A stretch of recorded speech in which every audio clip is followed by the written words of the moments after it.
হয়ে গেল 27 কোটি 14-15 বছর ক্যাপ্টেন্সি করবে, ঠিক আছে, কোনো দাম নেই ভাই আজকালকার কথাবার্তার, মাত্র 2 বছর টিকলো। কার কথা বলছি?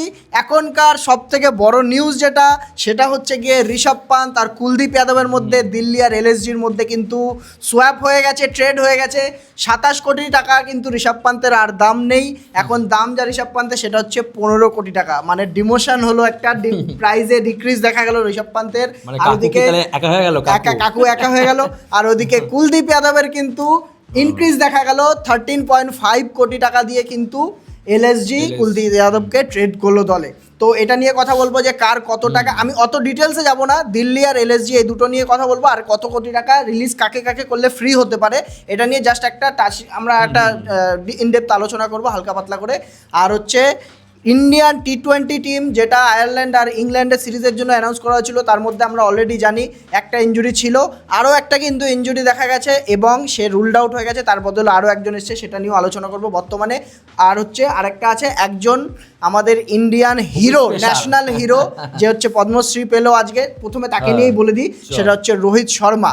তুই একটা কথা ভাব যে রোহিত শর্মা কতটা, মানে এখানে কি বলবি এটাকে, যে কোনো অবাক করা বিষয়, 2007-এ এই আজকের দিনেই 23শে জুনের দিনেই কিন্তু 2007-এ ডেবিউ করেছিল রোহিত শর্মা, ঠিক 19 বছর পরে এসে কিন্তু পদ্মশ্রী অ্যাওয়ার্ড পেল সেই 23শে জুনেই।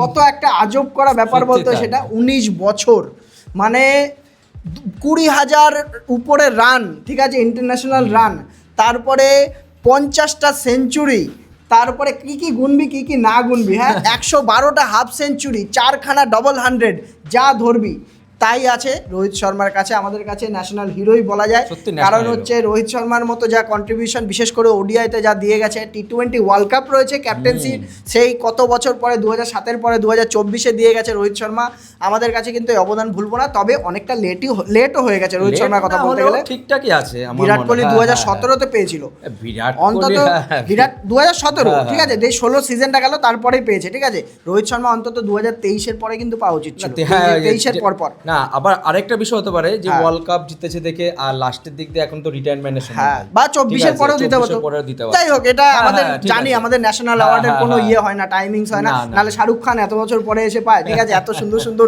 চারটে ইন্ডিয়ার মতো, মাই নেম ইজ খানের মতো মুভি দিয়েছে, যাই হোক, এটা একটা অন্য টপিক। কিন্তু রোহিত শর্মা তার ডিউটা পেলো শেষমেশ। এই একটা জিনিস ধরা হয় যেটা ক্রিকেটের মধ্যে খুব একটা, তো অর্জুন অ্যাওয়ার্ড এরকম ধরনের খুব অল্পই অ্যাওয়ার্ড আছে বলতে গেলে, এটা একটা সর্বোচ্চ অ্যাওয়ার্ডের মতো বলা যেতে পারে। তো ঋষভ পান্তের উপরে আসে, ঋষভ পান্থ আর কুলদীপ যাদব ইন্ডিয়ান টিমের উপরে আসছি, তারপরে ঋষভ পান্থ 27 কোটি থেকে নেমে এসছে 15 কোটিতে, আর ওদিকে কুলদীপ যাদব কিন্তু সোজা চলে গেছে এলএসজিতে। আমরা যেটা রিপোর্ট করেছিলাম অলরেডি যে এরকম কিছু একটা হতে চলেছে, এত তাড়াতাড়ি হবে আমরা কিন্তু আশা করতে পারিনি। দিল্লির একটু দূরে আছে, হ্যাঁ, হলে হয়তো 2027 আইপিএল পরের বছর, যেটা এখনো অবধি 10 মাস 11 মাস 10 মাস বাকি আছে, কত তাড়াহুড়ো করে ফেলেছে, মানে ঋষভ পান্তের কতটা তাড়াহুড়ো, যে আমি এই এনভায়রনমেন্টে থাকবো না, আমার ওই কাকুর সাথে কথা বলার দরকার নেই, ঠিক আছে। তো এখান থেকে ঋষভ পান্ত সোজা টাটা বাই বাই করে দিয়েছে। তবে কুলদীপ যাদবকে যে দিল্লি ক্যাপিটালস ছাড়লো, এটাতে কিন্তু আমি অবাক হলাম, ঠিক আছে। কুলদীপ কিন্তু একটা ওয়ার্ল্ড ক্লাস স্পিনার, জানি একদম, যে টিমের মধ্যে থাকবে বোলিং সেটআপের মধ্যে 1-2 নম্বরে থাকবে, লিড বোলারের মধ্যে অন্তত লিড স্পিনার তো হবেই, ঠিক আছে। সেখান থেকে দিল্লি কিন্তু কুলদীপকে ছাড়া, এটা কিন্তু আমার কাছে একটুখানি অদ্ভুতই লাগলো। অ্যাকচুয়ালি কিন্তু দিল্লির কিন্তু এখন হিসাব মতো দেখতে গেলে স্পিনার কম, দিল্লির মধ্যে ঋষভ পান্তের দরকার ছিল না, কিন্তু দরকার ছিল না।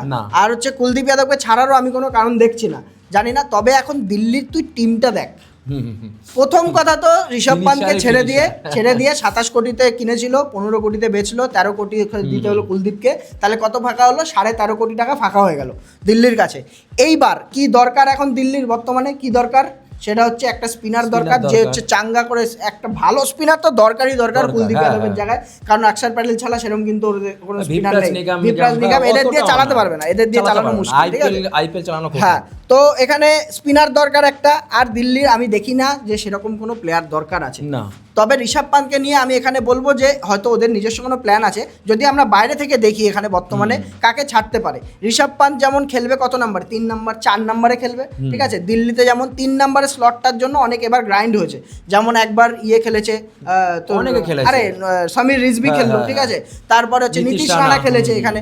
তো এরকম প্লেয়ার থাকতে ঋষভ পান্ত নিশ্চয়ই 3 নাম্বারে বা 4 নাম্বারে খেলবে, এটা বুঝতে পারছি আমরা। 3-4 একদম মোটামুটি তো কনফার্ম। সমস্যাটা কোন জায়গাটায়, ওদের তো টিমের মধ্যে কোনো এবার ফল্ট ছিল না, না। খেলতে পারেনি অক্ষর সেটা প্যাটেল, আলাদা, হেমাং performance বাদানি, করতে এদের পারেনি, দোষে হ্যাঁ। হয়নি, ঠিক আছে।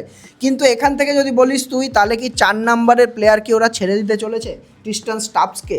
এটা কিন্তু আমার একটা প্রশ্ন আছে। কারণ আমি বলছি শোন, 4 নাম্বারে এখানে ট্রিস্টান স্টাপসের জায়গায় ওর কোনো আর জায়গা থাকলো না।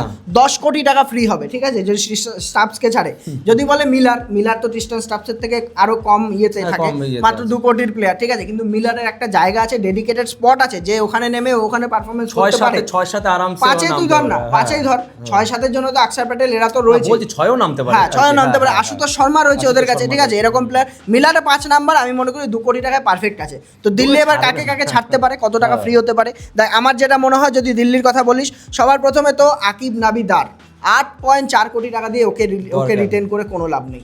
তাহলে 8.5 কোটি টাকা এখান থেকে ফ্রি হয়ে যাচ্ছে। দ্বিতীয় কথা 13.5 কোটি টাকা এখানে না, ওটা তো এলএসজি। তোর দিল্লির কথা যদি বলি, মুকেশ কুমার, হ্যাঁ মুকেশ কুমার 10 কোটি টাকা, এই একটা ফ্রি আছে। বেন ডাকেট 2 কোটি টাকা, ওকে তো লাথি মেরে বের করে দেওয়া উচিত ভাই, পরিষ্কার। এদের ইংল্যান্ডের প্লেয়ারদের নিয়েও না, যারা লয়াল ছিল জশ বাটলারের মতো প্লেয়ার, তাদেরকেই খেলাও শুধু, ঠিক আছে। তো এরকম আছে। তারপরে হচ্ছে আরেকটা যেটা আমি দিতে পারি, সেটা হচ্ছে নাটরাজনকে কিন্তু সেভাবে ইউজ করে। নাটরাজনও কিন্তু 10 কোটি টাকা, মুকেশ কুমার 8 কোটির, আর নাটরাজন 10 কোটি টাকার প্লেয়ার, কি ওকে ছাড়তে পারবে? আমার মনে হয় না এত প্লেয়ার ছাড়বে, হ্যাঁ হয়তো যদি তবে ফাস্ট বোলার দুটো ছাড়ছে, মুকেশ কুমার আর হচ্ছে তোর এই দুটো আমি মনে করি ছাড়াচ্ছে। যেদিন খেলে তো সেদিনকে মুকেশ স্টার্ক হয়ে যায়, যেদিন খেলে না তো মার খেয়ে একদম হয়ে যায়। তো এখান থেকে আমি যদি ধরি, আমি নাটরাজনকে বাদ দিয়ে ধরলাম, তাহলে 8.5 কোটি হচ্ছে তোর আকিব নাবির, ঠিক আছে। তারপরে হচ্ছে তোর ওইদিকে বেন ডাকেটের 2 কোটি, ঠিক আছে। তো তুই প্লাস কর, তারপরে হচ্ছে তোর ট্রিস্টান স্টাপসের 10 কোটি, মুকেশ কুমারের 8 কোটি, মানে 10-10-20, আর ওদিকে প্রায় 29 কোটি টাকা ফ্রি হয়ে যাচ্ছে ওদের কিন্তু, ঠিক আছে। আর তাহলে ওদিকে কত লাগছে? ওদিকে বেশি লাগছে না, ওদিকে বেশি লাগছে না। কুলদীপ যাদব, হ্যাঁ কুলদীপ যাদবকে রিটার্ন করেছিল কত, 14 কোটি টাকা দিয়ে, একই কাছাকাছি বলতে গেলে। তাহলে মোটামুটি ওদের 29 কোটি টাকা ফেরত পাবে, মানে এখান থেকে ফ্রি হতে পারে, দিল্লির কথা বলছি। তো এখান থেকে মোটামুটি একটা স্পিনার ওরা টার্গেট করলে ওদের আর কিছু দরকার নেই, কারণ বোলিং লাইন আপে কারা আছে? লুঙ্গি এঙ্গিরি আছে, মিচেল স্টার্ক রয়েছে, ঠিক আছে। ওদিকে ডেভিড মিলার রয়েছে, আর কাকে খেলায় ওপেনিং এ? তাও নিশাঙ্কাকে খেলাচ্ছিল। তাই আমি তো বলি ওর থেকে অনেক বেটার প্লেয়ার হচ্ছে অভিষেক পোরেল, অবশ্যই। তাহলে ওখান থেকে ওদের কিন্তু কোনো সমস্যাই নেই, ওরা বিদেশি স্পিনারও আনতে পারবে এমনকি, ঠিক আছে। এখানে আদিল রাশিদ থাকা হয়ে যাবে, আদিল রাশিদ, আর তারপরে আরো প্লেয়ার তো আসবেই, হ্যাঁ সেটাই আর কি। তো এরকম কিন্তু দিল্লির খুব ভালো পজিশনে রয়েছে। 4 নম্বরের জন্য চলে আসলো ঋষভ পান্ত, কেএল রাহুল খেলবে, ঋষভ পান্ত খেলবে, ভাব একটা টিমের মধ্যে। তারপর নীতিশ রানা রয়েছে, মিলার রয়েছে, কি বাঘা টিম হয়ে দাঁড়াচ্ছে। তো দিল্লি কিন্তু এরকম। আর লখনৌর কথা যদি বলি আমরা, লখনৌ কিন্তু এখনো অব্দি ফিক্স হয়নি কিছু, ঠিক আছে। যা ছিল ঋষভ পান্তকে নিয়ে যা আশা রেখেছিল সেগুলো কিছু পায়নি। ঋষভ পান্ত চলে যাওয়াতে ওদের কাছে 13.5 কোটি টাকা ফ্রি হয়েছে ঠিকই, কি বলেছিল কাকু, যে 14-15 বছর আমাদের হয়ে ক্যাপ্টেন্সি করবে, যে এমএস ধোনি যেমন রোহিত শর্মার যেমন নাম নেওয়া হয়, ঠিক আছে, সেরকম ভাবে ঋষভ পান্তের নাম নেওয়া হবে, সব গেছে, ঠিক আছে। তো রিলিজ যদি বলি আমরা, লখনৌ থেকে কাকে যেমন 13.5 কোটি এখানে ফ্রি হয়ে গেল। মায়াঙ্ক যাদব 11 কোটি টাকা দিয়ে রেখে কিন্তু কোনো লাভ নেই। মায়াঙ্ক যাদবকে 11 কোটি টাকা পুরোপুরি ফ্রি এখানে হয়ে যাবে। মায়াঙ্ক যাদবকে পরে বাইব্যাক করবে অল্প টাকা দিয়ে। মায়াঙ্ক যাদবকে 11 কোটি টাকা দিয়ে কেউ কিনছে না, যেইভাবে চোটে পড়ে থাকে, ঠিক আছে। তারপরে আবেশ খান তো 9.75। আমি এটা মানি না যে আবেশ খান কখনো এত টাকা ডিজার্ভ করে, ঠিক আছে। তো আবেশ খান আর একটা প্লেয়ার হলো। তারপরে হচ্ছে আর যদি বলিস, অ্যান্ড্রেক নোকিয়া 2 কোটি বেকার রেখে দিয়েছে। আকশাত রাঘুবংশী বলে একটা প্লেয়ার আছে, 2 কোটি টাকা বেকার রেখে দিয়েছে। তাহলে তুই যদি এখান থেকে ফ্রি করিস এইটা, তাহলে মোটামুটি তোর গিয়ে 38, ওইদিকে 13 আর ওইদিকে 11, মানে হচ্ছে 24 আর 10 34 মানে 38 কোটি টাকা মোটামুটি ফ্রি হয়ে যাচ্ছে। লখনৌর ক্লাবের দরকার কি এখন? প্রথম দরকার হচ্ছে অনেক কিছু দরকার না, প্রথম দরকার যেটা হচ্ছে, দেখ বলার নিয়ে আমার মনে হয় না খুব একটা হবে, ঠিক আছে। ওদের এমনি বোলার ছিল না, মানলাম যে দিগ্বেশ রাঠি ছিল শুধু, ওখান থেকে একটা স্পিনার পেয়ে গেল, আমার মনে হয় না আর কোনো সমস্যা হবে, দুজনে রয়েছে ওখান থেকে, ঠিক আছে। আর দরকার মেন তো ওদের তো ফিনিশার নেই, মিডলে ব্যাটসম্যান নেই, কিন্তু উইকেট কিপার আমার মনে হয় দরকার আছে, দরকার আছে। ঋষভ পান্ত যদি চলে যায়, উইকেট কিপারের দরকার আছে। আর হচ্ছে তোর লোয়ার মিডল অর্ডারের প্লেয়ার দরকার আছে। ওদের কিন্তু এবার মানে সেরকম অপশন পাবে না, কিন্তু ওখান থেকে কিন্তু সেন্সিবল করতে হবে। বড় প্রশ্ন হচ্ছে জশ ইংলিশ কি রেডি, মানে এখন জশ ইংলিশ আছে তো, হ্যাঁ উইকেট কিপার দরকার নেই, ওকে ভেবেই তো ঋষভ পান্তকে ছেড়েছে। হ্যাঁ আমারই ভুল এখানে। জশ ইংলিশ রয়েছে, যেহেতু জশ ইংলিশ अवेलेबल হয়ে যাবে। মিচেল মার্শ যদি না থাকে তাহলেও অত অতটা অসুবিধা না, হবে না। না, না। জশ ইংলিশ আর এডেন মার্করাম দুজনে ওপেনিং করবে, তারপরে তো ওদের প্লেয়ার নিতেই হবে, জানা কথা, ঠিক আছে। আরও দেখা গেল আরও কাউকে ট্রেড করতেই পারে Trade এখান করবে, থেকে, যাতে বা pocket হচ্ছে ফাঁকা মিনি থাকবে। অকশনে দেখে নেবে সেরকম করে, ঠিক আছে। তবে লখনৌর টিম যে পুরো সেট হয়ে গেল এমন না, তবে দিল্লির টিম সেট হয়ে গেল, সেট হয়ে গেছে, হ্যাঁ, স্ট্রং টিম। হ্যাঁ, তাহলে ওদের কাছে এরকম 29-38 এরকম কোটি টাকা থাকবে, দেখা যাক অকশনে কি স্ট্র্যাটেজি নিয়ে নামে ওরা। তো এটা মোটামুটি গেল, এটা নিউজ দেওয়ার ছিল আপনাদের। আরেকটা যেটা নিউজ আছে সেটা হচ্ছে ইন্ডিয়ার টিমের জন্য কনসার্নিং একটু নিউজ আছে। ইন্ডিয়ার যে সামনে ইংল্যান্ডের ট্যুর আসতে চলেছে, ইংল্যান্ড আয়ারল্যান্ডের ট্যুর আসতে চলেছে, পরপর 2টো সিরিজ আছে, 5টা টি20। তো ওখান থেকে কিন্তু হার্দিক পান্ডিয়া, আগে আমরা জানি যে হার্দিক পান্ডিয়া ওখানে রুলড আউট হয়ে গেছিল, ঠিক আছে, এখনো ফিট নেই। তো ওডিআই খেলতে পারবে কিনা সেটাও যায় না। আরেকজন যেটা আনফিট হয়ে গেছে পুরোপুরি, সেটা হচ্ছে নীতিশ কুমার রেড্ডি। কোয়াড্রিসেপস ইনজুরি আছে, কোয়াড্রিসেপস মানে আমাদের মধ্যে কথা হচ্ছে থাইয়ের ইনজুরি রয়েছে, যার জন্য কিন্তু হ্যামস্ট্রিং না, হ্যামস্ট্রিংয়ের একটু জাস্ট মানে সামনের দিকে, হ্যামস্ট্রিং পিছনের দিকে হয়। তো মোটামুটি নীতিশ কুমার রেড্ডি ইনজিওর্ড হয়ে গেছে, তার বদলে কিন্তু চলে এসছে সুয়ান্শ শেরগে কিন্তু আমরা পাঞ্জাবের হয়ে খেলতে দেখেছি এই বছর। ও টোটাল কটা আইপিএলে মানে 13টা মতো ম্যাচ খেলেছে, বেশি রান নেই।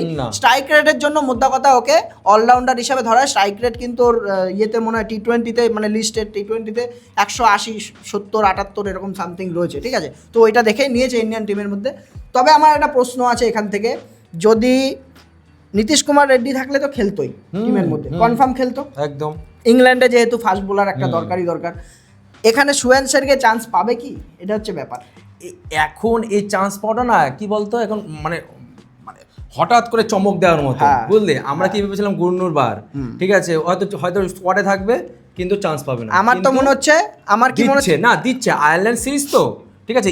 আয়ারল্যান্ডে দিতে পারে, আগে ইংল্যান্ডের কথা। হ্যাঁ, কিন্তু ইংল্যান্ডে আমার মনে হয় না, কেন ইংল্যান্ড আর সাউথ আফ্রিকার পিচ মোটামুটি একই টাইপের হবে, ঠিক আছে। আর ওখান থেকে দেখতে গেলে কিন্তু ভাই এখানটাই ফাইনাল স্কোয়াড হবে আর কি। আয়ারল্যান্ড সিরিজটা কি বলতো, দুই একজনকে হয়তো রেস্ট ম্যাচ দিয়ে ওদেরকে, আয়ারল্যান্ডের কথাই বলছি না। ইংল্যান্ডে যে টিমের মধ্যে চান্স পাবে কিনা সেটা হচ্ছে প্রশ্ন। আমারও মনে হয় না যে এরকম এই জায়গা নিতে পারবে। আমার মনে হয় হর্ষিত রানাকে অলরাউন্ডার হিসেবে খেলানো হবে, ঠিক আছে। হর্ষিত এটা পরিষ্কার ব্যাপার, ঠিক আছে। টি20তে যেটা চলে আমাদের এখন বর্তমানে ইন্ডিয়ান টিম 8 নম্বরের ব্যাটসম্যান, আর হচ্ছে দেখা গেল একটা স্পেশালি স্পিনার খেলিয়ে দিতে পারে, ঠিক আছে, কুলদীপ যাদবকে। আর আমি একটা জিনিসে ভুলছিলাম যে কুলদীপ যাদবকে পুরো অ্যাবান্ডন করে দিয়েছে, ওডিয়া টিমও দিয়ে দিয়েছে। ওডিয়া টিমে আমরা রিয়াকশন দিইনি জানি, তবে ইংল্যান্ডের ট্যুর শুরু হওয়ার আগে টি20 হোক বা ওডিআই হোক, আমরা পুরো টিমের বেস্ট 11-এর একদম লিস্ট নিয়ে আসবো আপনাদের জন্য। আমরা আছি আপনাদের টি20 আর ওডিআই একবারে নিয়ে, হ্যাঁ, কমেন্ট করছিল এর আগের ভিডিওতে, আমরা নিয়ে আসবো এর আগে পুরোপুরি প্রিভিউ নিয়ে আসবো একদম বেস্ট 11-এর সঙ্গে। তো যাই হোক, এই নিউজগুলো আপনাদের দেওয়ার ছিল, মনে হলো তার জন্য আজকে আসলাম। আজকের মতো ভিডিও এখানে রাখছি। জানেন আপনারা কি ড্রিল করতে হয়, যাওয়ার আগে লাইক করে দিয়ে যাবেন, চ্যানেল সাবস্ক্রাইব করে দিয়ে যাবেন, আর গালি গালাজও দিন। আজকের মতো এটুকু রাখছি, গুড বাই।